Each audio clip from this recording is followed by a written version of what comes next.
दोस्तों, मैं आज आपके लिए लाया हूँ खांसी का इलाज। जैसा कि आप सबको पता है, इस टाइम सर्दी बहुत अधिक है और अधिकतर लोग खांसी की चपेट में हैं। तो खांसी के इलाज के लिए आपको करना क्या है, इस पेड़ को ध्यान से देख लीजिए। ये पेड़ है अड़ूसा का।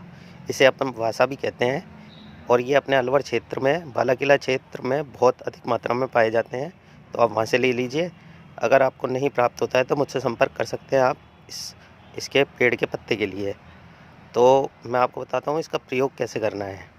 आपको खांसी के इलाज के लिए, अगर बड़े लोग हैं तो 2 पत्ते तोड़ने हैं इस पेड़ के आपको, और 1 गिलास पानी के बराबर पानी लेना है, 1 गिलास के बराबर पानी लेना है और उसको उबाल लेना है पत्ते डालकर।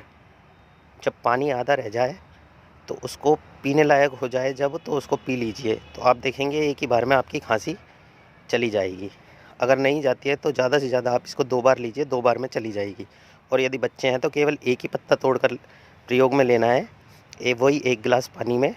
और ये कड़वा बहुत होता है इसका काढ़ा, तो बच्चों के लिए आप इसमें नमक मिला लीजिए या चीनी मिला लीजिए। तो आप आश्चर्यजनक लाभ देखेंगे एक ही दिन में। तो आजमाइए इस नुस्खे को और स्वस्थ रहिए। धन्यवाद।